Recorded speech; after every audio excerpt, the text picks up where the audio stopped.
So hello guys, welcome back to India's best YouTube channel for IT JEE Chemistry Advanced, and here I am with lecture 7 of our complete inorganic chemistry. In previous lecture we discussed ionization energy, and today we are going to discuss electron gain enthalpy at its best level. Okay, तो मैं आपको बता दूं हम अभी कर रहे हैं complete inorganic chemistry for JEE Advanced 2024 and 25 students.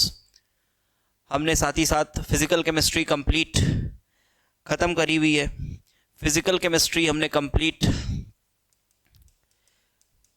ख़त्म करी हुई है और ऑर्गेनिक केमिस्ट्री भी हमारा ऐप पर कोर्स चल रहा है ऑर्गेनिक केमिस्ट्री के लिए, which is also we are about to finish organic chemistry. This course is going on ChemIIT app. You can install the app using the link given in the description box. Physical chemistry के जो शुरुआती chapters हैं, अगर आपको चीज़ें नहीं समझ आ रही हैं, how to start physical chemistry के शुरुआती चैप्टर आप जाएं करें और उसके बाद आपका एक अच्छा ग्राउंड तैयार हो जाएगा फिजिकल केमिस्ट्री में, like mole and concentration terms, redox and equivalents and ideal and real gas. आप ये पोर्शन करिए. ये YouTube पर आपको फ्री अवेलेबल है मेरे लेक्चर्स, इसी चैनल पर आप चेक करिए प्लेलिस्ट्स. और इसके बाद का जो भी पोर्शन है वो कंप्लीट फिजिकल 11-12 की मिलाकर आपको ChemIIT ऐप पर मिलेगी. एंड सून हम ख़त्म करेंगे inorganic chemistry up to chemical bonding basics on YouTube. And further we will be continuing the course with live classes, same setup, live classes on our ChemIIT app. So this is our planning. और अगर आप इसे follow ढंग से कर लेते हो तो एक बहुत अच्छी रैंक आप JEE एडवांस में लेके जाओगे, इस बात की गारंटी. ठीक है, अगर आप ढंग से फॉलो कर लेते हो. अब मैं एक एक बच्चे को पकड़ के फॉलो तो नहीं करवा पाऊंगा ढंग से, फॉलो करना आपका काम है. मैं अपनी तरफ से फुल डेडिकेशन के साथ समय से पहले सब कुछ कंप्लीट करा रहा हूँ. ठीक है, तो चलो बेटा, आपने अभी तक हमने इनऑर्गेनिक की बात करें तो 6 लेक्चर्स कर लिए और आज हम करने वाले हैं 7th lecture, that is electron gain enthalpy. पिछले लेक्चर में हमने आयनाइजेशन एनर्जी किया था, इससे पहले shielding effect, screening effect, atomic size, periodic table, quantum numbers, electronic configuration. इतना पूरा पोर्शन हमने 6 लेक्चर्स में करा हुआ है. चलिए, तो अब आज स्टार्ट करते हैं इलेक्ट्रॉन गेन एंथैल्पी से. So let us start with its definition. Electron gain enthalpy, तो देखो डेफिनेशन तो कुछ इसी तरह का है कि it is the energy released और एब्जॉर्ब्ड. जब आप आयोनाइजेशन एनर्जी की बात करते थे तो हर समय आप एनर्जी देना पड़ता था क्योंकि आपको इलेक्ट्रॉन निकालना था. यहाँ पर बात थोड़ी उल्टी है बात. यहाँ पर यहाँ क्या होता है कि we are making isolated gaseous atom accept an electron. हम उसे एक इलेक्ट्रॉन देकर उसको नेगेटिव आयन बनाना चाह रहे हैं, तो उसे कहते हैं इलेक्ट्रॉन गेन एंथैल्पी. तो लिखें इट इज. अब यहां पर बेटा जरूरी नहीं है कि हर बार एनर्जी रिलीज होगी या एनर्जी एब्जॉर्ब होगी. ज्यादातर एनर्जी रिलीज होती है बट कभी कभी एब्जॉर्ब भी होती है. क्यों रिलीज होती है, क्यों एब्जॉर्ब होती है, क्या फंडा है, क्या चीज है जो वर्क करता है, क्या एक्सेप्शंस हैं, ये सभी बातें हम आज की क्लास में खत्म करेंगे रिगार्डिंग इलेक्ट्रॉन गेन एंथैल्पी. ठीक है, तो चलिए लिखें it is the energy absorbed और released when an electron is added to an isolated gaseous atom, and electron is added. So it is like a gaseous plus electron gives A minus gaseous, and the energy exchange enthalpy for the process is written like delta Eg, delta Heg ऐसे लिखते हैं. It is most of the times it is negative, but it may be positive also. In some cases it may be positive also. चलिए ये बात तो ठीक है, अभी तक ये बात ठीक है. अभी नेगेटिव पॉजिटिव सिग्निफिकेंस बताते हैं और ज़्यादा नेगेटिव का क्या मतलब होता है, कम नेगेटिव का क्या मतलब होता है, इन बातों को अच्छे से समझते हैं. ठीक है, तो अभी तक हमने कुछ नहीं बताया, अभी सिर्फ डेफिनेशन बताया. अब आगे की बात कर रहे हैं, बिल्कुल फोकस के साथ ध्यान देंगे यहाँ पर. तो देखो बेटा, अब आप ऐसा सोचो कि जब आप आयोनाइजेशन एनर्जी की बात कर रहे थे तो आपको एक फोर्स के अगेंस्ट काम करना था, वो था न्यूक्लियस का attractive force, and you are suppose to remove that electron from the nucleus, from the atom. So you have to get rid of that nucleus force. For that you require energy. But here you are adding an electron, to an atom. So the concept is, if you are adding an electron to the atom, nucleus is gonna pull the electron. So now the attractive force of nucleus is favorable for the process, isn't it? Now it is favorable for the process. तो अब ये process के लिए favourable है, जो attractive force है nucleus का, it is favourable for the process. तो जब भी चीज़ें फेवरेबल होती हैं, जब भी अट्रैक्टिव चीज़ें होती हैं, तो क्या होता है एनर्जी का? Energy goes down, energy is released. ठीक है, तो इसी वजह से मैंने कहा ज़्यादातर केसेस में नेगेटिव होगा. लिखो इस बात को कि न्यूक्लियर अट्रैक्शन, मानो ये वैलेंस सेल है, जहां पर आप इलेक्ट्रॉन को ला रहे हो, आप ऐड कर रहे हो इलेक्ट्रॉन को, वैलेंस सेल इलेक्ट्रॉन ऐड कर रहे हो. सो न्यूक्लियस का ये जो अट्रैक्टिव फोर्स समझ में आ रहा है ना, ये जो अट्रैक्टिव फोर्स है, it is actually favouring the incoming of electron, and therefore most of the times it is negative, but sometimes it may be positive. There could be some other factors as well. पहले इतनी बात लिखो, most of the time negative, क्योंकि nuclear attraction is dominant.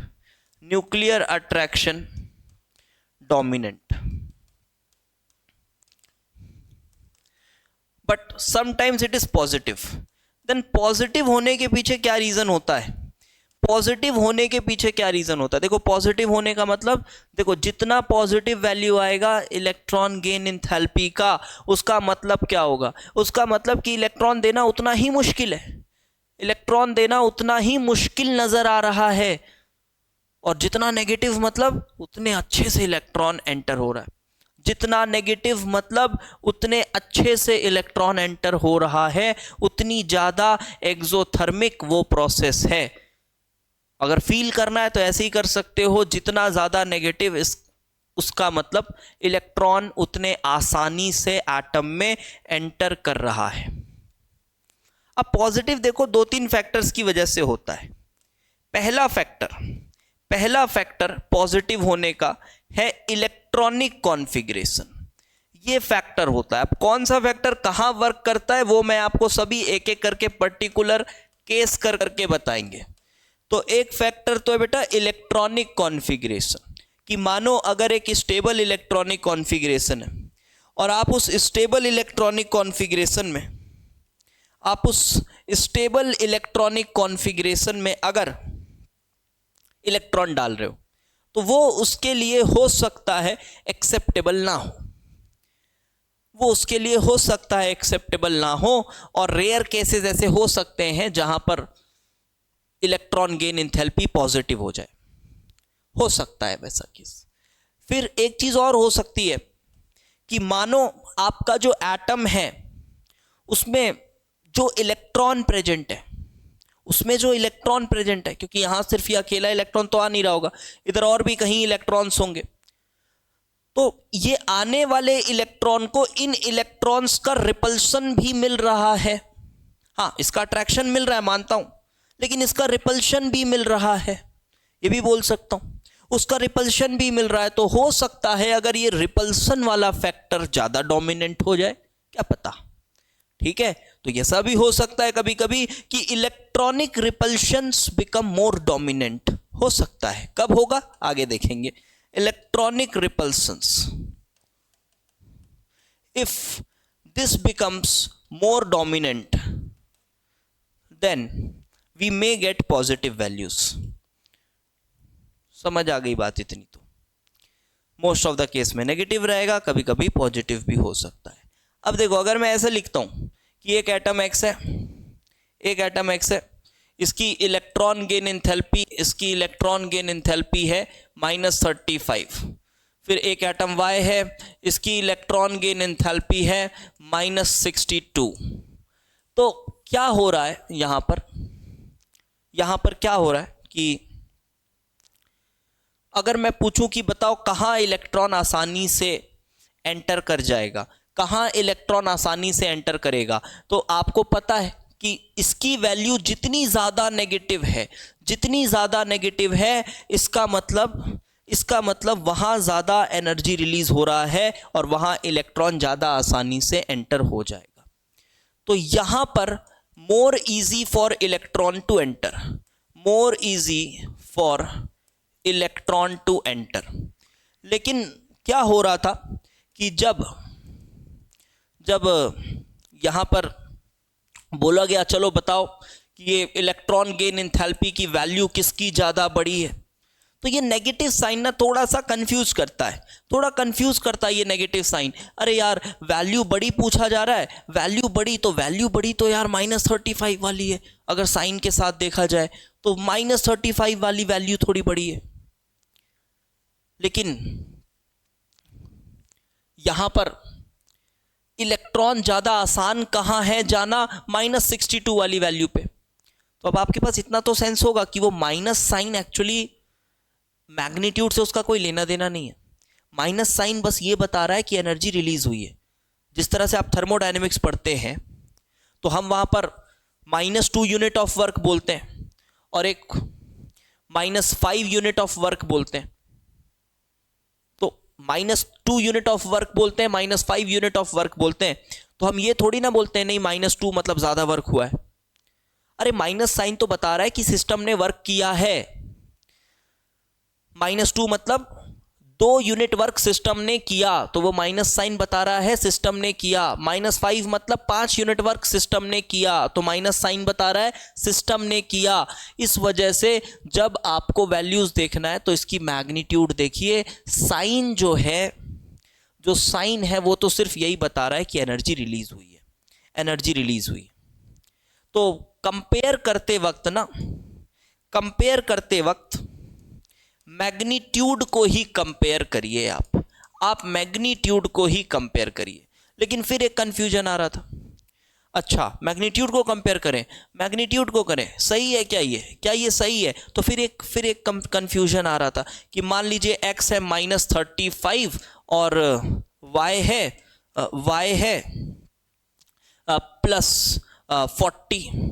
+40। अब आप बोलेंगे sir magnitude को compare करना है, तो मैग्नीट्यूड को कंपेयर करना है तो ये लो +35, मैग्नीट्यूड को देखना है तो +40, तो मैग्नीट्यूड वाइज तो इसकी इलेक्ट्रॉन गेन एंथैल्पी ज्यादा है। तो क्या इलेक्ट्रॉन यहां एंटर करना आसान है?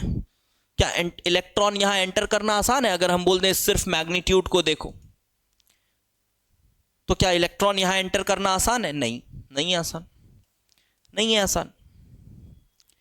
तो क्या करें?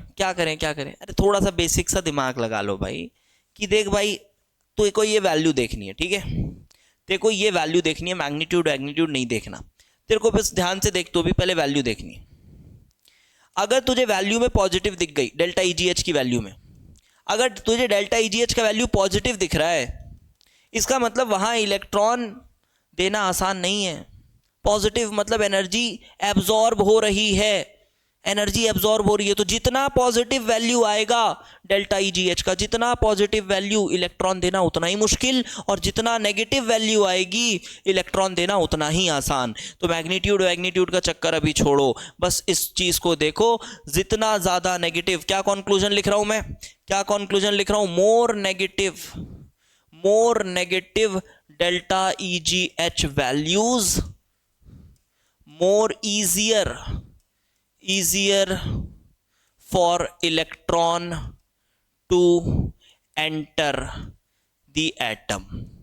ठीक है, और positive values, more positive values, किसकी वैल्यूज? डेल्टा EGH की, implies difficult for electron to enter, difficult for electron to enter. एकदम बेसिक से पढ़ा रहा हूं बेटा, ठीक है, एकदम बेसिक से पढ़ा रहा हूं, कोई भी चीज ऐसा नहीं कि उड़ा दे रहे हैं कि हाँ यार आपको पता ही होगा। मैं ये मान के चल रहा हूं कि कुछ भी नहीं पता है और आप पूरी तरह से मेरे ऊपर रिलाई कर रहे हो, ठीक है, मैं उस एंगल से आपको पढ़ा रहा हूं, ध्यान से देखो।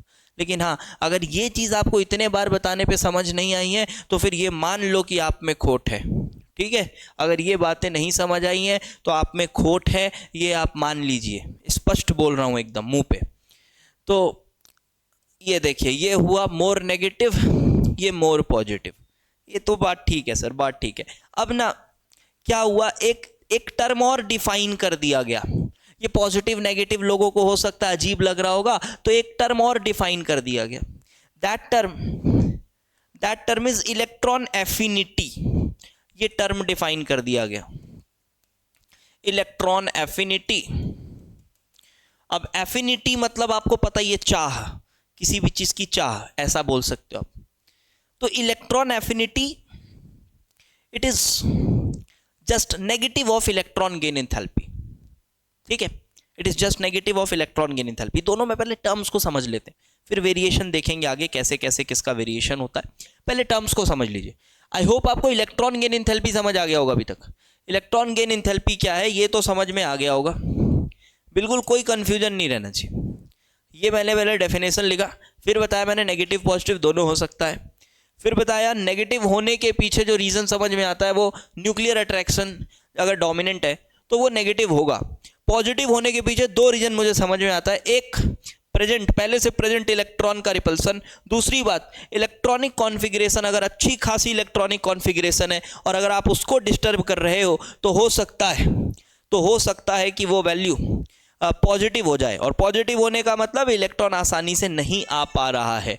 अब इधर देखिए, ये मैंने बताया -35 -62, जितना ज़्यादा नेगेटिव इलेक्ट्रॉन एंटर होना उतना आसान। मैग्नीट्यूड कंपेयर करोगे ऐसे जगह पर कंफ्यूजन आ सकता है, ऐसे जगह पर कंफ्यूजन आ सकता है, तो magnitude comparison also not a good choice. So now क्या फाइनल कंक्लूजन में बताया, तो फाइनल कंक्लूजन क्या बताया, फाइनल कंक्लूजन ये बताया कि भाई जितनी नेगेटिव उतना आसानी से आ रहा है, जितनी पॉजिटिव उतना डिफिकल्ट है। अब इसके बाद एक टर्म डिफाइन कर रहे हैं और दैट इज इलेक्ट्रॉन एफिनिटी, ठीक है, ये भी वही है, it is written like EA। और ये मैं बता दूं कि ये एक्चुअली में इस तरह से डिफाइन किया गया है, बस डिफाइन किया गया, ठीक है, इसमें कोई दिमाग नहीं लगाना है। इट इज डेल्टा EGH का नेगेटिव, एक्चुअली में तो पूरी तरह से लिखूं तो ये एक ऐसा रिलेशन बनाया जाता है दोनों के बीच में, ये एक ऐसा रिलेशन है दोनों के बीच में, इलेक्ट्रॉन एफिनिटी और electron gain enthalpy.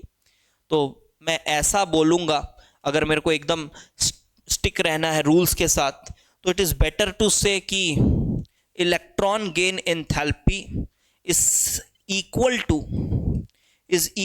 To negative of electron affinity at absolute zero. ये तभी होगा जब एब्सोल्यूट जीरो की बात करें, at absolute zero, but for convenience,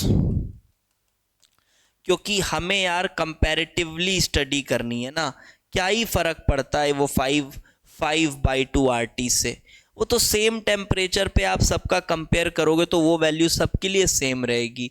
तो आपको तो कंपैरेटिव स्टडी करनी है, तो उससे क्यों परेशान होना, उसको इग्नोर कर दिया जाता है। हम अपने लेवल की स्टडी पे, हमें उसके नंबर से मतलब नहीं है, हम कंपैरेटिव स्टडी करना चाहते हैं कि भाई इसके और इसके में कौन बड़ा। तो क्या करना है इससे तुमको, अगर एक -5 -6 है तो भी आप बोलोगे -6 वाला बेहतर इलेक्ट्रॉन ले रहा है और -10 -11 है, तो भी आप बोलोगे -11 वाला ज्यादा इलेक्ट्रॉन ले रहा है आसानी से। तो क्या यहाँ 5 6 या 10 11 ये नंबर्स के साथ हमको कोई खेल थोड़ी ना खेलना है।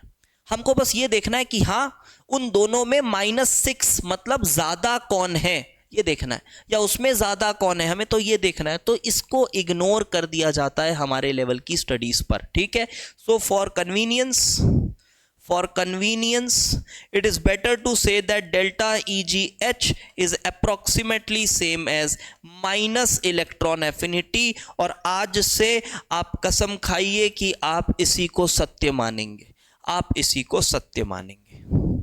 तो जैसे अब तो सर उल्टा हो गया सर, ये डेफिनेशन जो आपने बताया, ठीक है कोई बात नहीं, उल्टा हो गया, क्या करें। तो जब इलेक्ट्रॉन गेन एंथैल्पी बोला जाए तो ऐसे सोचना है, जब इलेक्ट्रॉन एफिनिटी बोला जाए तो ऐसे सोचना है। देखो एफिनिटी से थोड़ी फील आती है, +10 यूनिट्स मतलब 10 यूनिट की इलेक्ट्रॉन लेने की टेंडेंसी, -10 यूनिट, माइनस मतलब आ गया फीलिंग एक, माइनस मतलब इलेक्ट्रॉन लेने की एफिनिटी नेगेटिव है, मतलब नहीं लेना चाह रहा। इलेक्ट्रॉन एफिनिटी -10 है तो इलेक्ट्रॉन गेन एंथैल्पी +10 हो गई, इलेक्ट्रॉन गेन एंथैल्पी +10 हो गई, तो +10 हो गई तो +10 more positive, difficult for electrons to enter. तो आई होप आपको इलेक्ट्रॉन गेन एंथैल्पी और इलेक्ट्रॉन एफिनिटी के बीच का जो डिफरेंस है वो समझ में आ गया होगा। इतनी बातें बढ़िया से कॉपी में नोट कर लीजिए, क्योंकि अब हम पढ़ने जा रहे हैं वेरिएशन। ठीक है, तो पहले जनरल ट्रेंड देखते हैं और उसके बाद केसेस देखेंगे कुछ। तो जनरल ट्रेंड आपको क्या लगता है क्या होना चाहिए? देखो जनरल ट्रेंड हम देखते हैं पहले। तो जनरल ट्रेंड एक्सपेक्टेशंस हमारी कैसी है? एक्सपेक्टेशंस तो हमारी ऐसी है यार कि देखो जब हम लेफ्ट टू राइट जाएंगे और जब हम टॉप टू बॉटम जाएंगे, ठीक है, तो जब लेफ्ट टू राइट जाएंगे तो दो चीजें होती हैं। एक तो जेड इफेक्टिव बढ़ता है, अच्छी बात है, साथ ही साथ साइज भी कम होती है। अब साइज कम होने से न्यूक्लियर अट्रैक्शन बढ़ रहा होता है, बोल सकते हैं साइज कम होती है, ठीक है। तो यार क्या लगता है इलेक्ट्रॉन का एक्सेप्टेंस, अगर हम लेफ्ट टू राइट जाएं, क्या लगता है इलेक्ट्रॉन का एक्सेप्टेंस थोड़ा और आसान हो जाएगा? इलेक्ट्रॉन का एक्सेप्टेंस आसान हो जाएगा क्योंकि न्यूक्लियर अट्रैक्शन, जैसे जैसे हम उधर जा रहे हैं ये वाला फैक्टर ज्यादा डोमिनेंट नजर आ रहा है। क्या आपको भी लग रहा है ये वाला फैक्टर ज्यादा डोमिनेंट नजर आ रहा है जैसे ही हम लेफ्ट टू राइट जा रहे हैं? और ऐसा ही होता है, जी हाँ ऐसा ही होता है। So delta EGH should become more negative. देखो एक्सेप्शंस जहां होंगे हम उसकी बात करेंगे, पहले थोड़ा जनरल ट्रेंड देखते हैं। यहाँ एक्सेप्शंस आते हैं, थोड़े से आते हैं एक्सेप्शंस भी मोर नेगेटिव। अब टॉप टू बॉटम में तो साइज वाला फैक्टर काम करेगा यार, साइज वाला फैक्टर काम करेगा। साइज बढ़ रही है तो जो न्यूक्लियस का रीच है वो थोड़ा कमजोर हो जा रहा है लास्ट शेल पे। तो न्यूक्लियस का जो रीच है, न्यूक्लियस की जो अट्रैक्शन है ऑन लास्ट इलेक्ट्रॉन, वो थोड़ी सी कमजोर पड़ जा रही है, वो थोड़ी वीक हो जा रही है जैसे जैसे नीचे जाते जाएंगे। तो जनरल ऑब्जर्वेशन तो यही है कि ऊपर से नीचे जाने में ये लेस नेगेटिव होने लग जाए, ये इतनी बात एक्सेप्ट कर लीजिए आप। मतलब अगर इधर बहुत ज्यादा नेगेटिव है, थोड़ा कम नेगेटिव। सर पॉजिटिव कहाँ होता है? बताएंगे पॉजिटिव कहाँ होता है। पहले ये दो चीजें, जनरल चीजें दिमाग में आपने बैठा ली, ठीक है। अब यहां पर लिखिए, अब एक हिंट दे रहे हैं आपको, देखिए। अब ये पाया गया है कि जो ग्रुप 17 हैलोजेंस होते हैं, ग्रुप 17 हैलोजेंस, तो group 17 halogens have highly negative values of delta EGH। इसके डेल्टा EGH की वैल्यू काफी नेगेटिव पाई गई, इसके डेल्टा EGH की वैल्यू काफी नेगेटिव पाई गई है हैलोजेंस की। क्या रीजन समझ में आता है? रीजन क्या समझ में आता है? रीजन तो एक ये समझ में आता है कि देखो एक तो लेफ्ट राइट साइड में है पीरियोडिक टेबल के, तो रीजन ये समझ में आता है इसका कि ये पीरियोडिक टेबल के राइट साइड में है, पहला पॉइंट। तो right side of periodic table, तो इससे समझ में आता है यही कि भाई इफेक्टिव चार्ज भी बढ़ गया, साइज भी कम हो गई है अपने पीरियड में देखा जाए, तो एक तो ये फेवरेबल कंडीशन नजर आती है। दूसरी बात, जो कॉन्फ़िगरेशन भी इनकी है आप वो देखिए, आप उस पर नज़र डालिए। इसकी जो कॉन्फ़िगरेशन है ये आपको NS2 Np5 दिखेगा, तो एक इलेक्ट्रॉन लेते ही बेटा ये नोबल भी हो रहा है, देखिए। तो कॉन्फ़िगरेशन वाला factor is also supporting the acceptance of electron. Configuration वाला factor is also supporting the acceptance of electron, and therefore this statement is as per our expectations. होना चाहिए था ऐसा, इसमें कोई गड़बड़ नहीं है, ठीक है, ये अच्छी बात है, होना चाहिए था। इसी तरह से जब नोबल गैस की बात करी जाए, नोबल गैसेस की बात करी जाए, नोबल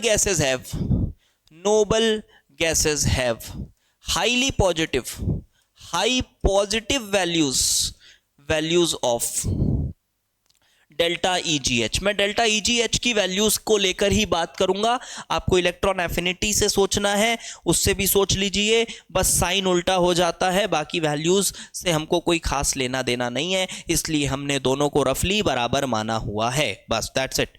अब सुनिए, noble gases have high positive values of delta EGH। High positive values हैं, यस, इलेक्ट्रॉनिक कॉन्फ़िगरेशन फैक्टर ही डोमिनेंट है, इतना स्टेबल इलेक्ट्रॉनिक कॉन्फ़िगरेशन है कि बाकी कोई फैक्टर काम नहीं कर रहा होगा।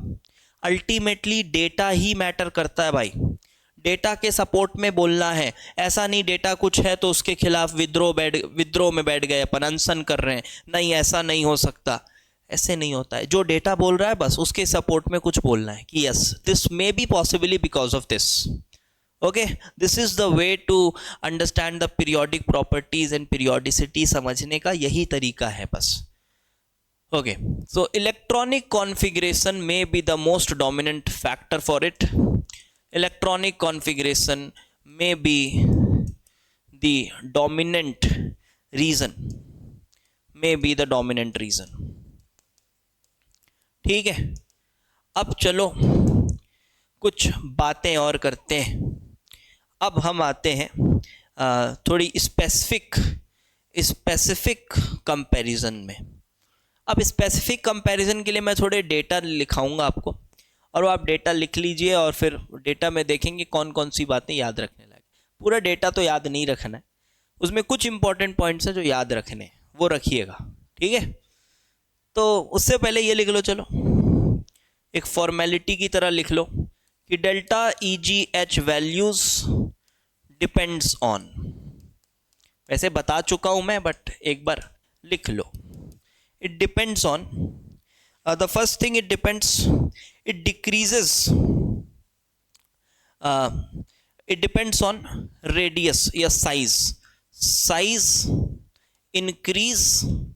अब देखो फिर मैं इंक्रीज डिक्रीज लिखूंगा ना, तो इंक्रीज डिक्रीज लिखने से अच्छा है ना मैं यहाँ पर इलेक्ट्रॉन एफिनिटी लिख दूं, क्योंकि इलेक्ट्रॉन एफिनिटी इंक्रीज डिक्रीज थोड़ा अच्छे से समझ में आता है, नहीं तो फिर आपको साइन का कंफ्यूजन होगा। तो इसलिए मैं इलेक्ट्रॉन एफिनिटी इंक्रीज मतलब electron gain enthalpy goes more negative, understand. Electron affinity increase मतलब electron gain enthalpy goes more negative. Electron affinity decrease मतलब electron gain enthalpy becomes less negative. वैसे तो साइज बढ़ने पर इलेक्ट्रॉन एफिनिटी डिक्रीज हो जाती है, इलेक्ट्रॉन एफिनिटी डिक्रीज हो जाती है। अग्रीड, बिल्कुल वही, न्यूक्लियस का रीच दूर हो गया तो फिर इलेक्ट्रॉन एफिनिटी कमजोर हो गई, ठीक है। दूसरा पॉइंट एक और है कि जेड इफेक्टिव बढ़ेगा तो ये भी बढ़ेगा, जेड इफेक्टिव बढ़ेगा तो ये भी बढ़ेगा, इलेक्ट्रॉन एफिनिटी भी बढ़ेगा। अब आप बोल सकते हो सर देखो जब आप ऊपर से नीचे जा रहे हो, तो आपने ये पढ़ाया था हमको, जब ऊपर से नीचे जा रहे हो तो साइज तो बढ़ता है, साथ ही साथ सर जेड इफेक्टिव भी तो बढ़ता है, लेकिन फिर भी सर आपने कह दिया कि लेस नेगेटिव होगा। हाँ, ये लेस डोमिनेंट फैक्टर है, ये ज़्यादा डोमिनेंट फैक्टर है, बस यही बोल सकते हैं। ये लेस डोमिनेंट फैक्टर है, ये ज़्यादा डोमिनेंट फैक्टर है, इसलिए ऐसा हो रहा है। तो डन, ये जेड इफेक्टिव बढ़ा, इलेक्ट्रॉन एफिनिटी बढ़ी। एक और पोर्शन लिखें, electron affinity of half filled and full filled configuration is less. Yes, obviously electronic configuration वाला factor. So electron affinity of half and fulfilled orbitals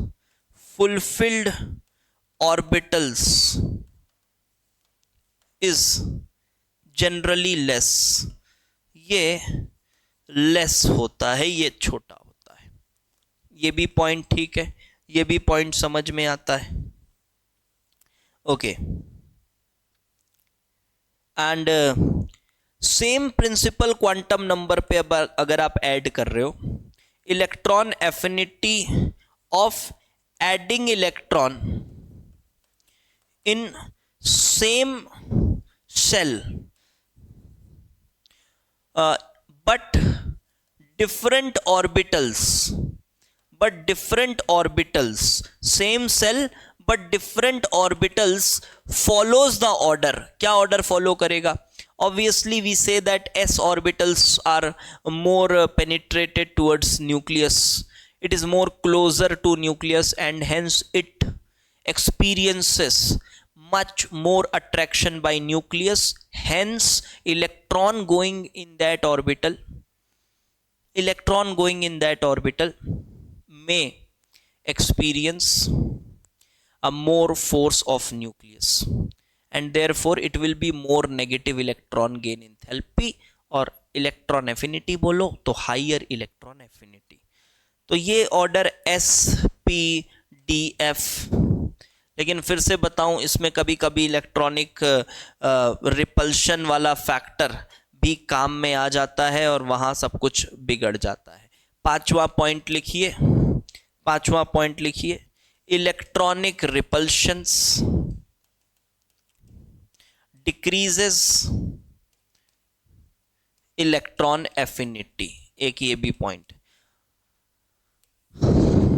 अब कब कौन सा डोमिनेट करेगा, इसके लिए तो भाई देखो डेटा देखकर पढ़ना ही पड़ेगा। बाकी ये सब एक भ्रम है कि ये पढ़ लिए तो हो गया, कुछ नहीं हुआ इससे, बस हाँ कुछ पॉइंट समझ में आए और कुछ नहीं। चलो अब डेटा देखते हैं। So these are the datas, I hope this is visible. Numbers दिख रहे हैं? हाँ ठीक है, दिख रहे हैं। एक चीज़ यहाँ पे मैं कहना चाहूँगा, ऊपर ये इलेक्ट्रॉन एफिनिटी लिखा हुआ है, गलत लिखा है। आप समझिए इलेक्ट्रॉन गेन इंथैल्पी दिया हुआ है, ठीक है। इसको काट के इलेक्ट्रॉन गेन इंथैल्पी कर दे रहा हूँ मैं। डेल्टा EGH वैल्यूज़ है, ठीक है।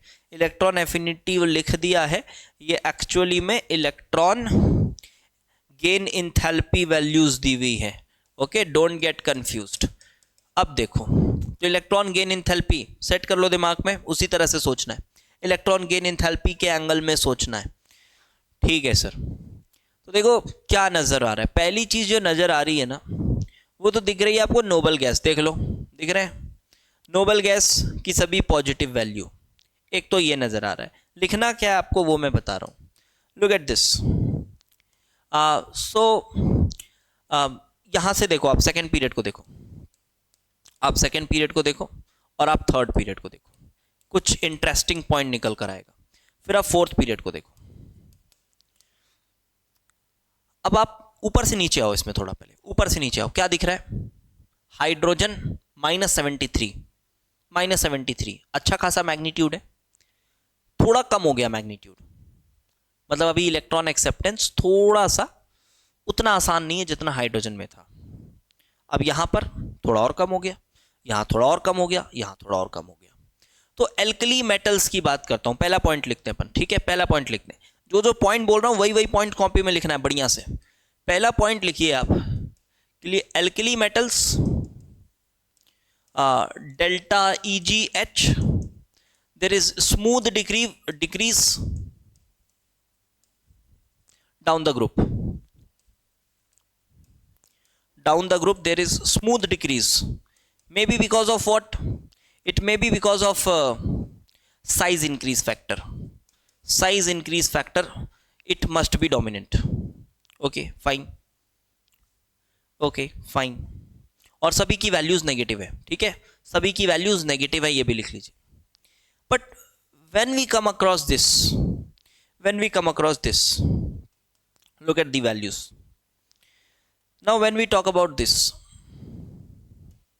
beryllium, magnesium, these have positive values, these have positive values, positive values हैं इनकी, positive values है. अब ये पॉजिटिव वैल्यू क्यों है, अब क्या बताएं, अब ये पॉजिटिव वैल्यू क्यों है, समझते हैं इसको. Why these elements have positive values. So देखो पॉजिटिव वैल्यूज इसके लिए बेरिलियम, मैग्नीशियम ऐसा लिखो, या फिर दूसरा point alkaline earth metals, alkaline earth metals, that is beryllium, magnesium, इनकी बात हो रही. देखो ये जो कैल्शियम वगैरह का डेटा है ना, ये थोड़ा बहुत ऊपर नीचे रहता है, किसी बुक में कुछ डेटा रहता है, किसी बुक में कुछ रहता है, किसी सोर्स में कुछ रहता है. ये बहुत ही क्लोज टू जीरो है, बहुत ही क्लोज टू जीरो है. इसको हम जनरली जब मैं एल्कली मेटल बोल रहा हूँ तो आप इनको मानिए, ठीक है. इसकी कोई बहुत सर्टेनिटी नहीं है, क्लोज टू जीरो रहती है वैल्यू, क्लोज टू जीरो ही रहती है. ऐसा नहीं बोल रहा मैं एग्जैक्टली जीरो रहेगा तो आइडियल केस हो गया वो, बट जब मैं अल्कली मेटल बोल रहा हूँ आप इनको मानिए. अगर मानो स्टेटमेंट लिख के आया है आपको कि alkali metals have positive electron gain enthalpy values, तो आप इसको सत्य मान लीजिएगा, कोई दिक्कत नहीं है, ठीक है. आप इसको सत्य मान लीजिएगा, बेरिलियम, मैग्नीशियम को ही कंसिडर करिए जब आप इसकी बात कर रहे हैं. तो अब मैं इसको भी थोड़ा समझा दूंगा ये कैसे, क्यों थोड़ा सा ये नेगेटिव हो रहा है, उसकी भी बात कर लेंगे. बट अभी जब मैं बोल रहा हूँ अल्कलाइन अर्थ मेटल, तो मैं बेरिलियम, मैग्नीशियम की बात कर रहा हूँ. Have positive delta EgH value. कौन से फैक्टर की वजह से हो रहा होगा ये? Yes, electronic configuration factor, electronic configuration factor.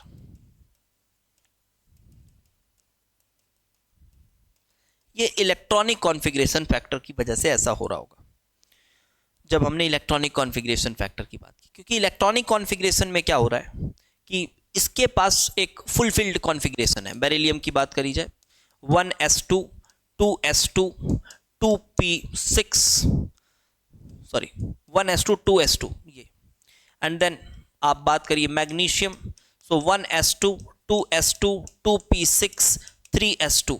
So they have fulfilled configuration.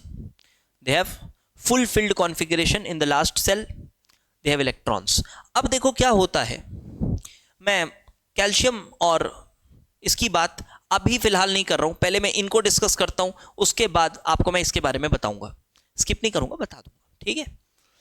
चलो अब इधर आओ, अब इधर आओ, इधर. अब अगला पॉइंट देखने वाला, ये बहुत इंपॉर्टेंट पॉइंट है. इस सेक्शन को देखो, इस टेबल के इस सेक्शन को देखो, हो सके तो नोट भी कर लेना कॉपी में. इस सेक्शन को नोट करो, इस सेक्शन को कॉपी में. Very important comparison, this is very important comparison, this section. Look, normally when we move down the group, we see that delta EgH value becomes less negative, like here, less negative, less negative, less negative. ये positive है, ये positive है, ये भी बहुत close रहता है यार, इस पे भी ज़्यादा कमेंट नहीं कर सकते. अगर इसको देखा जाए तो हाँ, ये मोर लेस नेगेटिव हो रहा है, मतलब मोर पॉजिटिव होना चाहिए. वैल्यू बहुत क्लोज है. अगर मैं एक डेटा पे ट्रस्ट करूं तो मैं ऐसा बोल सकता हूं एक 66 है और एक 67 है, कुछ ऐसा डेटा रहता है. 66 67 मतलब नहीं है यार, वो नंबर्स पे कभी क्वेश्चन नहीं आएंगे. आप समझिए हाँ, ये थोड़ा सा बढ़ गया है, या लगभग बराबर ही रहते हैं ये वैल्यूज़. ग्रेटर देन 0 है, इसको बस देखिए आप, इसको छोड़िए, अभी आप इस पे आइए. जो मेन मुद्दा है वो ये है. हाँ, नॉर्मली देख रहे हैं हम कि लेस नेगेटिव होता है, बट यहाँ पर देखो, यहाँ पर देखो, ये मोर नेगेटिव हो रहा है. अरे अरे अरे, ये फिर मोर नेगेटिव हो रहा है, ये फिर मोर नेगेटिव, ये फिर मोर नेगेटिव. हाँ, ये मोर नेगेटिव हुआ, बट इसके बाद देखो आप, बट इसके बाद अगर देखो आप तो इसके बाद लेस नेगेटिव ही हो रहा है, देखो less negative, less negative, less negative. अच्छा ठीक है, यहाँ भी थोड़ा सा मोर नेगेटिव हो गया, कोई बात नहीं, ये थोड़ा सा नाइट्रोजन फैमिली में थोड़ी परेशानी आएगी। यहाँ पर देखो, ये देखो लेस नेगेटिव, यहाँ पर भी देखो लेस नेगेटिव, लेस नेगेटिव। तो जनरल ट्रेंड तो यही लग रहा है ना कि ऊपर से नीचे लेस नेगेटिव होना चाहिए। बट ये जो सेकेंड पीरियड और थर्ड पीरियड है, जो सेकेंड पीरियड और थर्ड पीरियड है, बिल्कुल फोकस के साथ ध्यान से सुनना बेटा बात को। क्वेश्चंस आते हैं इस पोर्शन से, इस पोर्शन से क्वेश्चंस आते हैं, बड़े ध्यान से सुनना, बड़े ध्यान से सुनना, क्वेश्चंस आते हैं इस पोर्शन से। तो second period and third period, जब इसकी मैं बात करूं, second period and third period, तो क्या समझ में आता है, ध्यान से सुनना। तो हम जब ऊपर से नीचे जा रहे हैं तो लिखो, पहले लिखो second period and third period comparison. Third point, third point, second period and third period.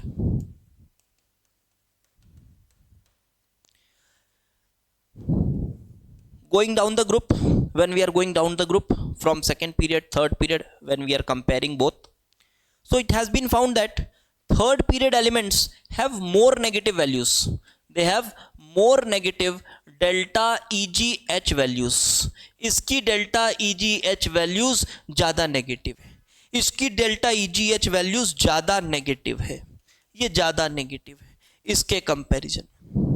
लेकिन नॉर्मली ऐसा नहीं हो रहा था, क्योंकि अपन एल्कली मेटल्स में नीचे आ रहे थे तो लेस नेगेटिव हो रही थी, बट यहां पर ज्यादा नेगेटिव है। अब काम की बात क्या है, अब काम की बात क्या है ये समझना। काम की बात ये है कि क्या इसमें कुछ बहुत अच्छा हो रहा है। अब देखो, ऐसा दो ही कंडीशन में हो सकता है, ऐसा दो ही कंडीशन में हो सकता है। क्या इसमें कुछ बहुत खूबसूरत हो रहा है, पहली बात ये, क्या इसमें कुछ बहुत खूबसूरत हो रहा है या इसमें कुछ बुरा हो रहा है, ये दो ही केस है। ये इससे आगे निकल गया तो या तो इसमें कुछ बहुत अच्छा हो रहा होगा या फिर इसमें ही कोई खोट होगी, इसमें कोई खोट होगी, इसमें कुछ बुराई होगी, दो ही चीज हो सकती है। तो मैं आपको बता दूं, इसमें कुछ खास अच्छा नहीं हो रहा है, इसमें थोड़ी बुराई है, इसमें थोड़ी बुराई है। लिखो ये क्या हो रहा है, सेकंड पीरियड में बुराई है, इस बात को लिखो ऐसे ही, सेम ऐसे ही पुट करो कॉपी में, सेकंड पीरियड में बुराई है। क्या बुराई है, अब हम बात करते हैं, अब हम बात करते हैं क्या बुराई है।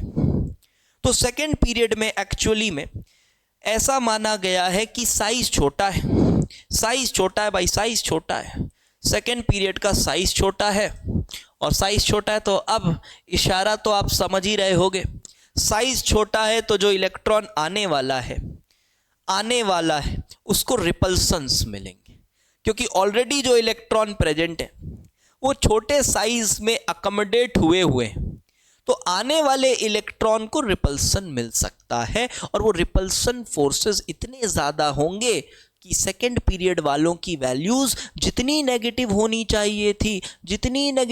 चाहिए थी वो उससे अब थोड़ी कम नेगेटिव हो गई है।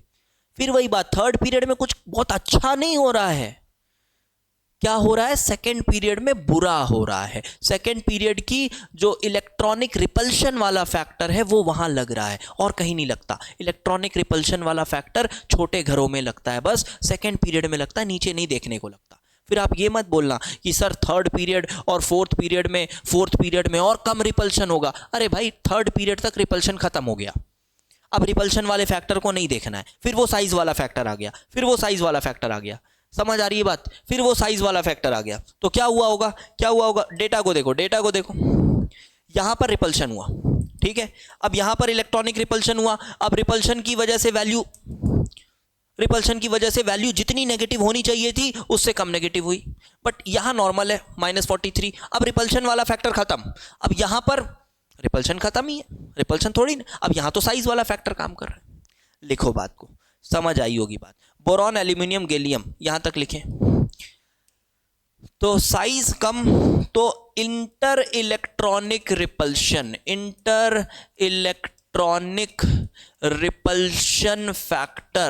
repulsion factor dominant. So this factor is dominant, and because of this inter electronic repulsion factor is dominant, and because of this delta EGH is less negative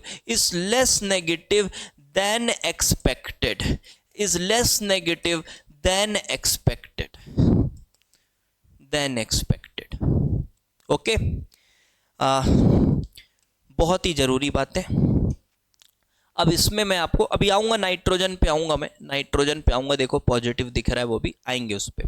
यहां पर भी देखो वही देखने को मिल रहा है, ये देखो ये थोड़ी सी ज्यादा नेगेटिव हो गई। एक्चुअली में ये ज्यादा नेगेटिव नहीं हुई है, इसको जितना नेगेटिव होना था उतनी नेगेटिव ना होके ये कम नेगेटिव है। लेकिन इसके बाद वो साइज वाला फैक्टर, ये फैमिली को थोड़ा रुको, ये P3 कॉन्फ़िगरेशन वाले हैं ना, इसलिए लफड़ा कर रहे हैं इधर। अब इधर ऑक्सीजन वाले को देखो, ये फ्लोरीन वाले को देखो। नोबल गैसेस भी ऐसी ही होती है, ये भी ऐसा ही बिहेवियर शो करती है। यहाँ डेटा नहीं लिखा है, मैं डेटा लिख के दे दूंगा, देख लीजिएगा, सिमिलर बिहेवियर है। अभी मैं डेटा लिख के दे देता हूँ उसको। अब हम अपन बात करने वाले हैं, थोड़ा सा कंपैरिजन करें। बोरॉन वाले फैमिली में अगर अपन ऑर्डर लिखें तो कौन दिख रहा है बेटा? बोरॉन वाले फैमिली का क्या ऑर्डर दिख रहा है? तो बोरॉन वाले का ऑर्डर दिख रहा है सबसे ज्यादा नेगेटिव, मोर नेगेटिव फर्स्ट, ऐसे लिख रहा हूं, ठीक है? More negative first, more negative से लेस नेगेटिव की तरफ। तो बोरॉन वाले फैमिली में सबसे मोस्ट नेगेटिव कौन दिख रहा है? देखो एल्यूमिनियम दिख रहा है, एल्यूमिनियम। फिर कौन आ गया? फिर gallium, same as indium, and then comes boron. Boron इतना गिर गया है कि सबसे नीचे हो गया है, देख लीजिए, ये आ गया electron gain enthalpy for group 13 elements. This is for group 13। अच्छा, ये वाला ट्रेंड उतना इंपॉर्टेंट नहीं है, इंपॉर्टेंट ट्रेंड ये वाला है, ग्रुप 16 और ग्रुप 17, ये इंपॉर्टेंट है। 16 में भी आप अपने हिसाब से लिख सकते हो, सबसे ज्यादा सिलिकॉन हो गया है।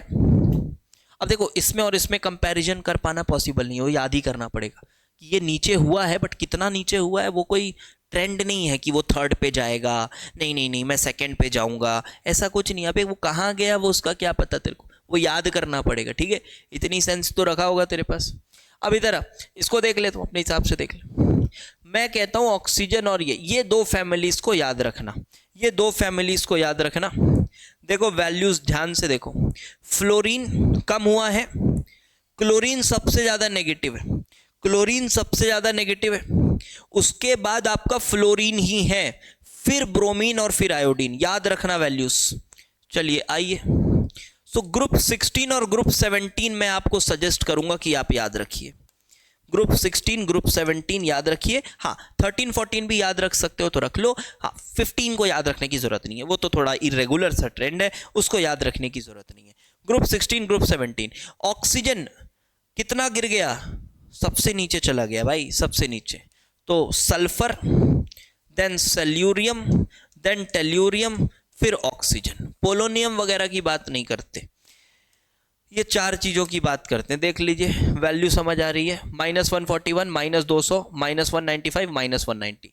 तो ये सबसे नेगेटिव, थोड़ा कम नेगेटिव, थोड़ा कम नेगेटिव, साइज वाला फैक्टर, यहाँ इलेक्ट्रॉनिक रिपल्शन वाला फैक्टर, हो गया काम। अब इधर आ जाओ, फ्लोरीन वाली फैमिली में आ जाओ, ग्रुप 17 याद रखना है, ग्रुप 17 याद रखना है। क्लोरीन सबसे ज्यादा नेगेटिव, फ्लोरीन गिरा था, -328 हुआ था, फिर ब्रोमीन और फिर आयोडीन, साइज वाला फैक्टर नॉर्मली काम कर रहा है। तो मस्ट रिमेंबर, ओके, यहां तक लिखिए, पहले बातों को यहां तक लिख लीजिए। Now let's talk about group 15. So group 15 में I have only a single thing to say that nitrogen बेचारा दोहरा वार झेल रहा है। लिखो, यही लिखो, नाइट्रोजन दोहरा वार झेल रहा है। इसका मतलब समझते हो? दो तरफ से बेचारे को नुकसान हो रही है। एक तो बेचारे का साइज भी छोटा, सेकंड पीरियड, लिख ऐसे लिख, एक तो साइज छोटा, दूसरी बात P3 कॉन्फ़िगरेशन। तो साइज भी छोटा है, P3 कॉन्फ़िगरेशन है, इस वजह से नाइट्रोजन की वैल्यू इतनी कम नेगेटिव हो जाती है कि कम नेगेटिव होते होते होते होते वो पॉजिटिव हो जाती है, वो पॉजिटिव हो जाती है। तो इस वजह से नाइट्रोजन की वैल्यू पॉजिटिव हो जा रही है। डन, बस। अब अगर मैं बात करूं इधर कैल्शियम और स्ट्रोंशियम, तो अब आपको थोड़ा थोड़ा हिंट मिल रहा होगा, ऑल्दो इसको समझना ज़रूरी नहीं है। क्या हिंट मिल रहा होगा कि हाँ यार हो सकता है बेरिलियम और मैग्नीशियम में थोड़ा बहुत रिपल्शन हो, रिपल्शन वाला फैक्टर काम कर रहा हो और नीचे आ गए तो फिर वो रिपल्शन एकदम से ख़त्म हो गया होगा, रिपल्शन एकदम से ख़त्म हो गया होगा, इसलिए ये क्लोज टू ज़ीरो बट थोड़ी नेगेटिव साइड में चले गए। हाँ, बट आप बोल सकते हो सर थर्ड पीरियड में तो रिपल्शन लगता नहीं है। हाँ, नहीं लगता, तो इस वजह से इसका रीज़न कोई बहुत ज़्यादा नोन नहीं है, बस ऐसी बातें हैं। मैं तो कहूँगा आप इसको इग्नोर करिए, आप इसको देखिए, इधर इधर नाइट्रोजन को देखिए। हाँ, इधर भी P3 configuration, reason is unknown कि why something like this is going on. Just remember these things. Compare this. ये कंपैरिजन करना है, इसका पूरा ग्रुप याद रखना है, इसका पूरा ग्रुप याद रखना है, ये बातों को याद रखना है। अब मैं नोबल गैस का भी डेटा लिख देता हूँ, ठीक है। नोबल गैस का भी डेटा है, आप उसको भी इसी अंदाज में समझ सकते हैं। नोबल गैस का डेटा है +48 +100, सब पॉजिटिव होगा, +48 +116 +96 +116 +96 +96 +77 +96 +77, कुछ ऐसा डेटा है। अब कुछ अलग अलग सोर्सेज में डेटा थोड़ा बहुत ऊपर नीचे रहता है, कौन सा एकदम सही है कौन सा गलत है उस पर कोई कमेंट कर पाना संभव नहीं। तो आई होप आपको इलेक्ट्रॉन गेन एंथैल्पी के जो कंपैरेटिव पोर्शन है, जितना आपको करना है वो तो आप समझ गए होंगे, ठीक है। एक चीज़ और बताना चाहूँगा, इधर देखो आप, इधर नाइट्रोजन फैमिली हो गया कंपैरिजन, ठीक है। जब अपन कार्बन नाइट्रोजन की कंपैरिजन कर रहे हैं, थोड़ा यहाँ पर ध्यान दो। तो ये कार्बन नाइट्रोजन सिलिकॉन फॉस्फोरस, ये इसको कंपेयर करते हैं एक बार। 14-15 लिखो, इसको भी लिखो, अगला पॉइंट यहाँ तक लिखे, नेक्स्ट पॉइंट लिखो। Group 14-15 comparison, group 14 versus group 15, मतलब इधर अपना हो गया कार्बन, इधर नाइट्रोजन। कायदे से कौन ज़्यादा नेगेटिव होना चाहिए था? नाइट्रोजन, बिकॉज वही लेफ्ट टू राइट जा रहे हो तो साइज छोटा हो रहा है, कायदे से ये ज़्यादा नेगेटिव होना चाहिए था। बट कौन ज़्यादा नेगेटिव है? ये ज़्यादा नेगेटिव है, कार्बन ज़्यादा नेगेटिव है, कार्बन ज़्यादा नेगेटिव है। अब इसी तरह सिलिकॉन फॉस्फोरस में देखो, सिलिकॉन फॉस्फोरस में देखो, समझ आ रही होगी बात। सिलिकॉन फॉस्फोरस में देखो, फॉस्फोरस में तो रिपल्शन नहीं लग रहा है, हाँ रिपल्शन नहीं लग रहा है, बट P3 तो है, P3 है ना भाई। रिपल्शन नहीं लग रहा है बट P3 तो है, तो P3 कॉन्फ़िगरेशन है यहाँ पर, रिपल्शन नहीं लग रहा है, P3 कॉन्फ़िगरेशन है, रिपल्शन नहीं लग रहा है, P3 कॉन्फ़िगरेशन है। और P3 कॉन्फ़िगरेशन होने की वजह से, P3 कॉन्फ़िगरेशन होने की वजह से ये इससे ज़्यादा नेगेटिव नहीं हो पाया, तो इसलिए ये मोर नेगेटिव है। P3 कॉन्फ़िगरेशन होने की वजह से ये इससे ज़्यादा नेगेटिव नहीं हो पाया, इसलिए ये मोर नेगेटिव है, इसलिए ये मोर नेगेटिव है। और जर्मेनियम आर्सेनिक में भी यही बात है। Germanium arsenic, this is germanium, this is arsenic, you can check. ये भी एक इंपॉर्टेंट कंपैरिजन है बेटा, देख लेना, ठीक है। ये भी एक एक चीज़ बता दे रहा हूँ यार अच्छे से। जर्मेनियम आर्सेनिक, ये लो जर्मेनियम आर्सेनिक, देखो यही ज़्यादा नेगेटिव दिख रहा है, यही ज़्यादा नेगेटिव दिख रहा है। लेकिन नॉर्मली देखो आप, -43 -200, इधर जाने में बहुत नेगेटिव हो जाता है, जब इधर से इधर जाते हो बहुत नेगेटिव हो जाता है, बहुत नेगेटिव हो जाता है। बट इन दोनों में थोड़ी अजीब सी बात। अब यहाँ पर देखो, यहाँ पर देखो, -107 -103, हाँ लेकिन थोड़े क्लोज आते जा रहे हैं, थोड़े क्लोज आते जा रहे हैं। क्या बिस्मथ और लेड में कहानी पलट जाएगी? क्या बिस्मथ और लेड में, इधर बिस्मथ इधर लेड, क्या बिस्मथ और लेड में कहानी पलट जाएगी? भगवान जाने। बता दो सर, डेटा बता दो। जी हाँ, पलट जाती है, लिख लीजिएगा, लिख लीजिएगा। आइए इधर, तो ये जर्मेनियम और आर्सेनिक में germanium more negative, more negative बोल रहा हूँ भाई, ध्यान रखना, मोर नेगेटिव। Sn और Sb में भी देखा हमने, Sn और Sb में मोर नेगेटिव। लेकिन जब बात होती है लेड और बिस्मथ की, लेड और बिस्मथ की, तो बिस्मथ मोर नेगेटिव हो जाता है। अब रीज़न आपको जो सोचना है सोच लो, रीज़न जो सोचना है सोच लो, ये आपका ट्रेंड है। Remember this as well. बस अगर आपने इतनी बातें याद रखी हैं तब आप बोल सकते हो कि हाँ आपने एडवांस लेवल पे इलेक्ट्रॉन एफिनिटी पढ़ ली। आपने एडवांस लेवल पे इलेक्ट्रॉन एफिनिटी पढ़ ली। अब आगे कुछ बात और कर लेता हूँ सक्सेसिव इलेक्ट्रॉन एफिनिटी की, या फिर सक्सेसिव इलेक्ट्रॉन गेन इंथैल्पी की बात कर लेता हूँ। चलो लिखो अगला टॉपिक इसी में आगे, successive electron gain enthalpy, successive electron gain enthalpy. ठीक, तो सक्सेसिव इलेक्ट्रॉन गेन इंथैल्पी मतलब बेटा वही है, ए गैशियस पर आपने इलेक्ट्रॉन दिया तो आपने ए माइनस गैशियस पाया, आपने इलेक्ट्रॉन दिया आपने ए माइनस माइनस गैशियस पाया। तो इसको आप कहेंगे डेल्टा EgH1, इसको आप कहेंगे delta EgH2। This is electron gain enthalpy successive. अब देखो, अब यहां पर फिर से वही बात आ जाती है कि जब मैं ऑक्सीजन की बात करूंगा, ऑक्सीजन, तो ऑक्सीजन कॉन्फ़िगरेशन से अगर आप देखोगे, क्योंकि बहुत ज़्यादा बच्चों को आदत होती है कि कॉन्फ़िगरेशन से कंपेयर करते हैं, कॉन्फ़िगरेशन से कंपेयर करते हैं। तो ऑक्सीजन है तो ऑक्सीजन से O माइनस गैशियस गया, उसके बाद फिर O माइनस माइनस गैशियस गया, तो उनको आदत होती है कि ये 2,8 है,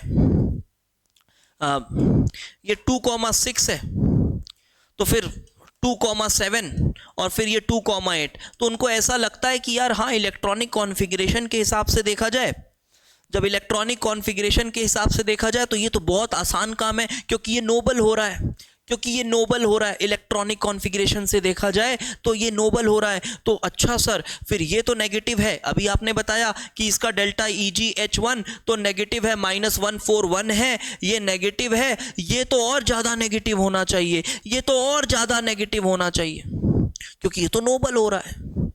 ऐसे विचार आते हैं ना मन में, ऐसे विचार अगर आ रहे हो तो इस विचार को एकदम निकाल फेंको अपने दिमाग से।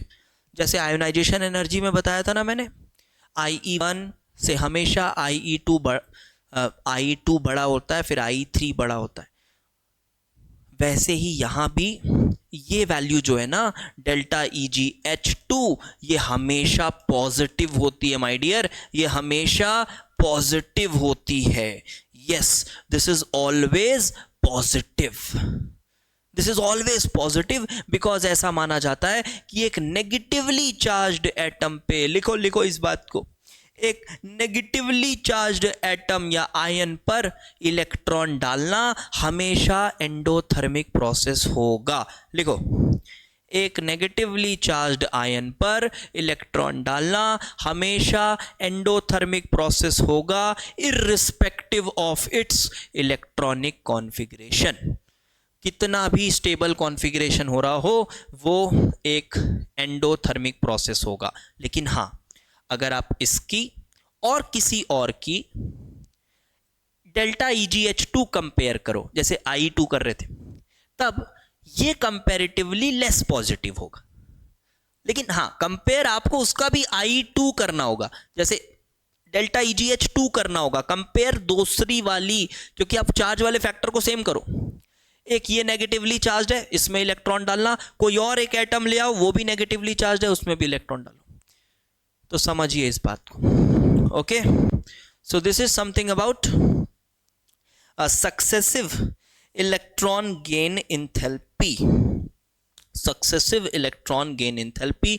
तो हमने क्या देखा, फाइनली कंक्लूजन क्या निकल कर आई? कंक्लूजन ये निकल कर आई कि जो डेल्टा EgH वैल्यूज हैं ये जनरली तो नेगेटिव होती हैं, this is generally negative but positive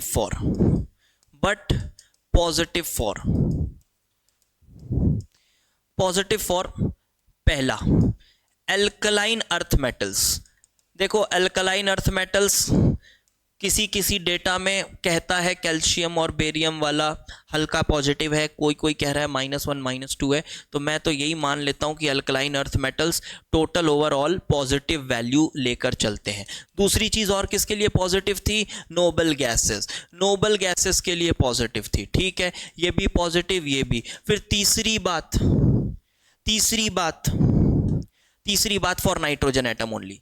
पूरा ग्रुप के लिए नहीं है, फॉर नाइट्रोजन एटम ओनली। सिर्फ नाइट्रोजन एटम की बात की जाए तो वैल्यू पॉजिटिव थी, नाइट्रोजन एटम की बात करी जाए तो वैल्यू पॉजिटिव थी। और चौथा पॉइंट, डेल्टा EgH2 और delta EgH3 and so on, जितने भी सक्सेसिव इलेक्ट्रॉन गेन एंथैल्पीज होते हैं, these are always gonna be positive, they are always positive.